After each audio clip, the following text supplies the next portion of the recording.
ओम नमः शिवाय। जय श्री राम। राधे राधे मित्रों, कैसे आप सभी लोग। आशा करता हूँ हमेशा की तरह आप लोग कुशल मंगल से होंगे, अच्छे से होंगे, स्वस्थ होंगे, दूसरों की सहायता कर रहे होंगे और अपने परिवारजनों मित्रों के साथ खुशी खुशी प्रसन्नचित होकर जीवन व्यतीत कर रहे होंगे। ऐसी दुआएं मनोकामना मैं भगवान से आप लोगों के लिए हमेशा से करता हूँ। मैं अंकित आप सभी लोगों का आपके अपने चैनल में हार्दिक स्वागत करता हूँ, अभिनंदन करता हूँ। दोस्तों, आज आपके सामने फिर से प्रस्तुत हूँ पुनर्जन्म की एक और सत्य घटना को लेकर।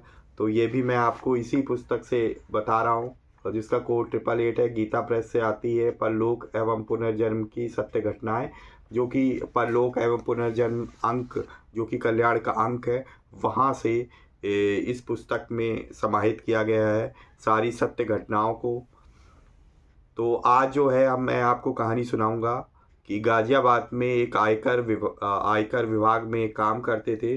उनके लड़के ने अपने पूर्व जन्म के बारे में बताया था कि वो एक लखनऊ के एक रईस मुसलमान का बेटा था। ठीक है। तो आज हम देखते हैं कि इस कहानी में क्या चीज़ थी, क्या चीज़ उस लड़के ने बताई। ठीक है, कैसे उसका अनुभव था। तो वो सारी चीज़ें हम लोग जानेंगे, समझेंगे। ठीक है, तो चलिए बिना देर करते हुए सर्वप्रथम हम गणेश जी का आवाहन करेंगे। उसके बाद हम लोग शुरू करेंगे। वक्रतुंड महाकाय सूर्यकोटि समप्रभा निर्विघ्नं कुरु मे देव सर्वकार्येषु सर्वदा। जय श्री गणपति बप्पा मोरया। तुमेव माता च पिता तुमेव, तुमेव बंधु च सखा तुमेव, तुमेव विद्या द्रविणं तुमेव, तुमेव सर्वं मम देव देवो। जय श्री गणपति बप्पा मोरया। चलिए शुरू करते हैं। एक बार प्रेम से बोलेंगे दोस्तों, सियावर रामचंद्र की जय। ओम नमो नारायण, ओम नमो भगवते वासुदेवाय। जय श्री राधे कृष्णा, जय सीताराम हनुमान जी, जय गुरुदेव जी। तो वह पहले जन्म में लखनऊ के एक रईस मुसलमान का बेटा था। आयकर विभाग के एक अधिकारी के बेटे की कथा, पुनर्जन्म को सिद्ध करने वाली कथा। मेरे ताऊजी के लड़के लाला त्रिलोक चंद जी मेरे बड़े भाई हैं। उनके एक पुत्र बाबू महेंद्र पाल गोयल BA LLB वकील मेरे भतीजे हैं, जो गाजियाबाद में वकालत करते हैं। अभी जुलाई सन 1970 की बात है। श्री महेंद्र पाल जी मेरे पास आए। उन्होंने बताया कि गाजियाबाद में श्री व्रज बिहारी लाल जी सिंघल नामक एक आयकर अधिकारी हैं।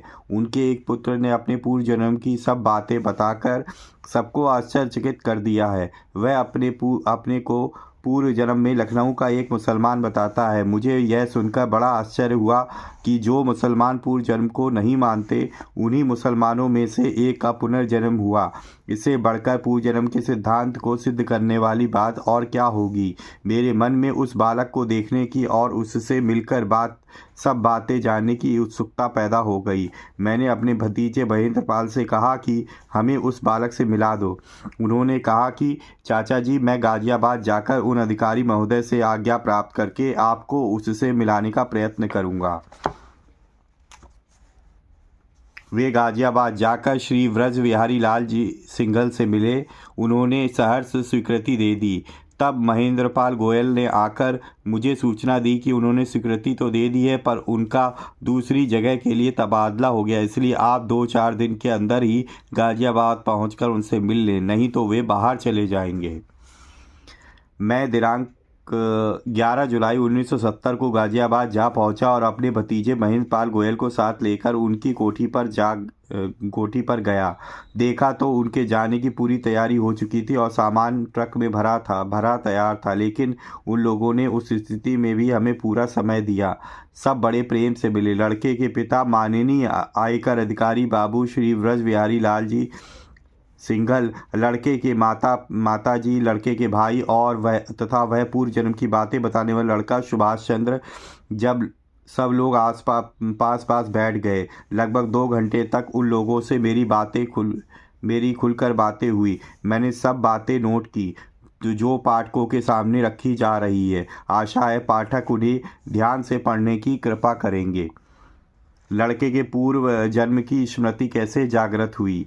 मैंने लड़के के पिता बाबू श्री व्रज बिहारी लाल जी से प्रश्न किया, आपके इस लड़के सुभाष को अपने पूर्व जन्म की स्मृति प्रारंभ में कैसे हुई और इसने प्रारंभ में क्या बताया। सिंघल जी, हम जाति के अग्रवाल वैश्य हैं, मेरठ के रहने वाले हैं। मेरठ के सुप्रसिद्ध वकील स्वर्गीय बाबू वैजनाथ जी हमारे बाबा थे। हमारे घर जब इस बालक का जन्म हुआ तो इसका शुभ नाम सुभाष चंद्र रखा गया, पर इसे सब लोग बाले नाम से पुकारते थे। जब हम आयकर अधिकारी होकर बरेली गए तब परिवार के साथ यह लड़का भी था। एक बार इसके बड़े भाई की वर्षगांठ थी। उस दिन उसका जन्म दिवस मनाया जा रहा था। जन्म दिवस के उपलक्ष्य में घर में खाना पीना हुआ और उसकी खुशी में इसके बड़े भाई को बाजार से एक कैरम बोर्ड खरीदकर मंगवा दिया गया। सुभाष का वह बड़ा भाई और सुभाष दोनों कैरम बोर्ड खेल रहे थे। खेलते खेलते अकस्मात किसी बात को लेकर दोनों का आपस में कुछ झगड़ा हो गया। देवयोग से ठीक उसी समय सुभाष की अपने पूर्व जन्म की स्मृति जागृत हो गई और इसने कैरम बोर्ड को क्रोध में भरकर एक ओर फेंकते हुए अपने बड़े भाई से कहा कि यह ले तू अपने इस कैरम बोर्ड को, मैं कोई गरीब थोड़ी हूँ, मैं तो लखनऊ का एक बड़ा रईस आदमी का था, बहुत बड़ा रईस आदमी था। आज भी लखनऊ के मेरे मकान में 90,000 रुपये गड़े हुए हैं। मैं एक नहीं अपने उन रुपयों से हजारों कैरम बोर्ड मंगवा लूँगा। बस उसी दिन इसने अपने पूर्व जन्म की बातें बताना आरंभ कर दिया। बालक सुभाष ने अपने पूर्व जन्म का परिचय क्या दिया। सुभाष से जब हमने पूछा कि तुम पूर्व जन्म में कौन थे तो उसने बताया कि मैं पूर्व जन्म में जाति का मुसलमान था। उस समय मेरा नाम था जान मोहम्मद खां। मैं एक बहुत बड़ा रईस आदमी था और लखनऊ में रहा करता था। फिर बालक से हमारे इस प्रकार प्रश्नोत्तर हुए। लखनऊ में तुम कहाँ रहते थे। लखनऊ में मैं केसर बाग में रहा करता था। तुम वहाँ क्या करते थे। मेरे ससुर बड़े ही मालदार थे, उनके कोई लड़का नहीं था, बस लड़कियाँ ही थी, इसलिए मेरे ससुर ने मुझे अपने पास ही रख लिया था। अपनी सारी जायदाद का और अपने दुकान मकानों का तथा सब रुपयों का मुझे मालिक बना दिया था। तुम्हारे ससुर का क्या नाम था। मेरे ससुर का नाम दिलदार खां था। तुम्हारी औरत का क्या नाम था। तुम्हारे कितने बच्चे थे, उन बच्चों के क्या नाम थे और वे क्या करते थे। मेरी बीवी का नाम शफिया खानम था, वह बहुत खूबसूरत औरत थी। मेरे 4 लड़के और 2 लड़कियां थी। 2 लड़के उस्मानिया यूनिवर्सिटी हैदराबाद में पढ़ा करते थे। उनमें से मेरे सबसे बड़े लड़के का नाम अब्दुल गफूर खां था। मेरे दोनों लड़कियों में से एक लड़की तो लखनऊ में ही ब्याही थी और दूसरी इलाहाबाद में। तुम्हारे 90,000 रुपये कहाँ थे और उनके अतिरिक्त तुम्हारे पास और भी रुपए थे क्या। और क्या तुम उस समय अपने पास कोई सवारी भी रखते थे। मेरे पास उस समय काफ़ी रुपए थे। मैं बहुत बड़ा रईस आदमी था। मैंने अपने 90,000 रुपये एक जगह बिल्कुल गुप्त रूप से गाड़ कर रख छोड़े थे। उन रुपयों का मेरी बीवी शाफिया खानम को भी पता नहीं था। मैंने आयकर के डर से अपनी बीवी शाफिया खानम के नाम से स्टेट बैंक में अकाउंट खोल रखा था। मेरे पास उस समय एक बहुत बढ़िया कार भी थी। मेरा बहुत बढ़िया 3 मंजिला मकान था। मैं उस समय 5 वक्त नमाज पढ़ा करता था। मैं नमाज का बहुत बड़ा पाबंद था और रोजे भी रखा करता था। तुम्हारी कार का नंबर क्या था, क्या कुछ याद है। मेरी कार का नंबर था USJ 3289 था। तुम्हारी पूर्व जन्म मृत्यु कैसे हुई, क्या तुम्हें याद है, बता सकोगे। मैं पूर्व जन्म में एक दिन लखनऊ के अपने 3 मंजिले मकान की छत पर खड़ा था कि अकस्मात उस समय एक बंदर ने आकर मेरे ऊपर आक्रमण कर दिया। मैं उस बंदर से घबराकर भागा तो धड़ाम से 3 मंजिले मकान से एकदम नीचे आ गिरा और उसी समय तत्काल मेरी मृत्यु हो गई। फिर मैंने यहाँ पर जन्म ले लिया। तुम्हारी लखनऊ में और भी कुछ चीज़ें रखी हुई थी क्या, तुम्हें याद है। मुसलमान लोग सुरमा लगाने के बहुत शौकीन होते, इसलिए मेरे पास उस समय सोने की 4 सुरमेदानियाँ थी जो मेरी अलमारियों में रखी रहा करती थी। बालक के पिताजी से प्रश्नोत्तर। हमने बालक के पिताजी से प्रश्नोत्तर किए और उनसे जिन बहुत सी बातों का रहस्योद्घाटन हुआ वे इस प्रकार है। प्रश्न: जिस प्रकार यह बालक यह बताता है कि मैं अपने पूर्व जन्म में 5 वक्त नमाज पढ़ा करता था और रोजे रखा करता था, तो क्या कभी इसके इस समय के मुसलमानी संस्कार इस जन्म में भी कुछ देखने को आए थे। सिंघल जी, एक बार की बात है, उस समय यह बहुत छोटा था। एक बार जब मुसलमानों का त्यौहार अलविदा का जुमा आया तो आखिरी जुमा था, तो इस बालक सुभाष ने अपनी माताजी से कहा, अम्मा आज तो अलविदा का सबसे बड़ा जुम्मा है, इसलिए आज तो हमारी घर पर सीमी बननी चाहिए।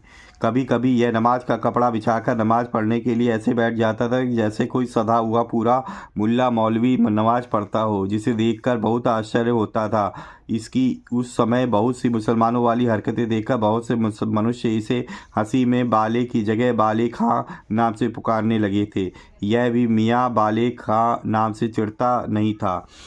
अपनी बीवी शाफिया खानम की याद में बड़ा बेचैन रहता था। क्या कभी यह अपने पूर्व जन्म की बीवी बच्चों को भी याद किया करता था? बस यह ना पूछिए। यह अपनी साफिया खानम बीवी की याद में बड़ा बेचैन रहा करता था। कभी कभी ऐसा होता था कि हम लोग यदि इसको अपने साथ लेकर किसी रिक्शे में सवार हो जा रहे थे तो, और यदि उसके आगे के किसी दूसरे रिक्शे में कोई मुस्लिम औरत बुर्का ओढ़े बैठी होती थी तो हम यूं ही हंसी में इससे कह दिया करते थे कि देखे बाले, देखते उस रिक्शे में तेरे पहले जन्म की बीवी शाफिया खानम बैठी हुई है। तो यह बालक हमारी यह बात सुनकर एकदम चौकन्ना हो जाता था। उसे देखने के लिए बड़ा ललायित हो उठता था और हमारी बात को सत्य मानकर अपने रिक्शे को आगे करने को कहता था, और तथा उसमें बैठी मुसलमान औरत शाफिया खानम समझकर बड़े गौर से देखता था। बाद में भली प्रकार देख लेने पर बहुत निराश होकर कहता था, तो झूठ बोलते, यह मेरी बीवी शाफिया खानम नहीं है, वह तो बड़ी खूबसूरत औरत थी, यह तो काली है। शाफिया खानम बीवी के नाम पत्र लिखवाता था।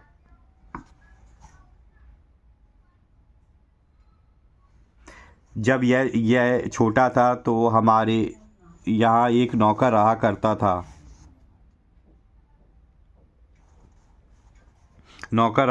जो कुछ पढ़ा लिखा भी था। वह नौकर इसे खिलाया करता था। यह उस नौकर से आग्रह किया करता था कि तू मेरी बीवी शाफिया खानम के नाम लखनऊ के पते पर पत्र लिख दे। वह नौकर उसका विशेष आग्रह देखकर इसे बहलाने के लिए यूं ही झूठ मूठ पत्र लिख देता था। उस पत्र को वह बालक लिफाफे में बंद करवाता था और उस लिफाफे के ऊपर टिकट लगाने को कहता था।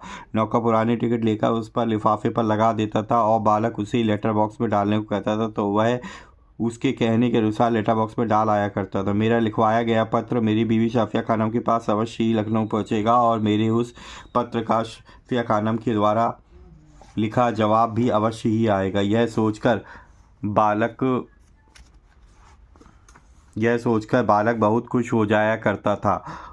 पत्र के उत्तर की बड़ी प्रतीक्षा करता था। उत्तर न आने पर अत्यंत सुस्त और निराश हो जाता था। जब यह कुछ बड़ी आयु का हो गया और टूटी फूटी भाषा में कुछ लिखने पढ़ने लगा तो फिर यह अपनी बीवी साफिया खानम के नाम लखनऊ के पते पर स्वयं अपने हाथ से टूटी फूटी भाषा में पत्र लिखता और उसी लिफाफे में बंद कर देता। नौकर को पैसे देकर डाकखाने में टिकट मंगाकर उसे स्वयं लिफाफे में चिपकाकर नौकर को देता था कि तुम इसे ले जाकर डाकखाने में डाल दो। नौकर इसको खुश करने के लिए लिफाफा डाकखाने में डालने के लिए चला जाता था और डालता नहीं था, क्योंकि हमने उसे मना कर रखा था। बाजार से आकर नौकर इससे कह देता था कि हमने तुम्हारा लिफाफा डाल दिया है।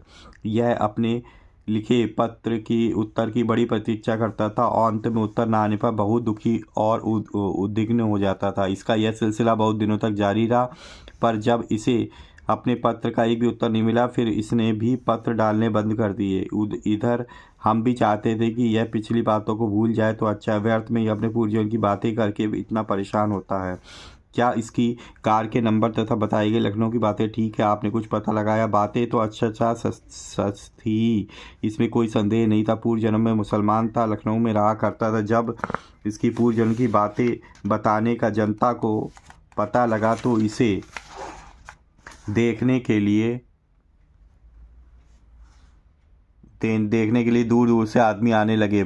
लोगों ने तो लखनऊ में जाकर इसके बताए मकान को यह सोचकर 10-20 हज़ार रुपये में ख़रीदने का निश्चय किया कि उसमें बालक के अनुसार 90,000 रुपये तो नगद दबे हुए निकले आएंगे और भी बहुत सारा सामान मिल जाएगा। उन लोगों ने लखनऊ जाकर प्रयत्न भी किया पर वे सफलता प्राप्त नहीं कर सके। ये सज्जन इसके बताने के अनुसार इसकी पूर्व जन्म का कार का नंबर लिख कर ले गए। उन्होंने पता लगाने के बाद सोची कि वास्तव में इस कार का नंबर जो बताया वह ठीक था। यह सब सत्य घटना हमने लखनऊ जाकर और सभी चीज़ों को जांच कर आपके सामने रखी हैं। जो मुसलमान कभी 3 काल में भी पुनर्जन्म के सिद्धांत को सत्य नहीं मानते, उन्हीं में से एक मुसलमान स्वयं हिंदू घर में जन्म लेकर पूर्व जन्म के सिद्धांत को सबके सामने डंके की चोट सप्रमाण सिद्ध करना पड़ा है। यह है सत्य सनातन धर्म और शास्त्र पुराणों का विलक्षण सिद्धांत, जो इस सत्य घटना से अच्छा सिद्ध हो रहा है। सियावर रामचंद्र की जय। तो ये थी दोस्तों एक हमारे पूर्व जन्म की कहानी कि किस तरीके से गाजियाबाद का एक सुभाष चंद्र नाम के लड़के को अपने पूर्व जन्म की बातें याद आ जाती हैं कि वो पूर्व जन्म में बहुत ही रईस मुसलमान का बेटा था। तो जिसको भी पता करने पर सारी चीज़ें जो उसने बताई अच्छा एक नहीं बल्कि कई सारे लोगों को पता चलने पर उन्होंने जानकारी इकट्ठा की तो पता चला कि उसकी सारी बातें बताई गई बिल्कुल अच्छा सत्य थी। तो कैसी लगी? तो इससे यही हमारे पास सही बात में सिद्ध होता है कि जो सनातन धर्म है उसमें जो भी सिद्धांत लिखे हैं पूर्व जन्म के वो अच्छा बिल्कुल सत्य प्रमाणित होते हैं। तो वीडियो आपको कैसे लगी अपनी राय कमेंट बॉक्स में ज़रूर लिखिएगा और वीडियो को लाइक ज़रूर करिएगा और अपने परिजनों मित्रों के साथ भी शेयर करिएगा ताकि वो भी इस तरीके की पूर्व जन्म की कहानियाँ सुन सकें और उसकी सत्यता का प्रमाण जान सकें। अगर पहली बार आप हमारे चैनल पे आए हो, इस तरीके की आपको कथाएं सुनना पसंद है तो इसी तरीके की कथाएं मैं आपके अपने चैनल पे लाता रहता हूं। तो आप चैनल को तुरंत सब्सक्राइब कर लीजिए और बेल आइकन को प्रेस करिए ताकि लेटेस्ट से लेटेस्ट वीडियो की इन्फॉर्मेशन आप तक तुरंत ही पहुँच सके। इसी तरीके से भगवान की भक्ति करते रहिए, अपने परिवारजनों मित्रों के साथ खुशी प्रसन्नचित होकर जीवन व्यतीत करिए और हाँ, हमेशा की तरह किसी न किसी एक पर्सन की हेल्प करने की जरूर कोशिश करिए। मिलेंगे नेक्स्ट वीडियो में, तब तक के लिए जय श्री राम, राधे राधे मित्रों।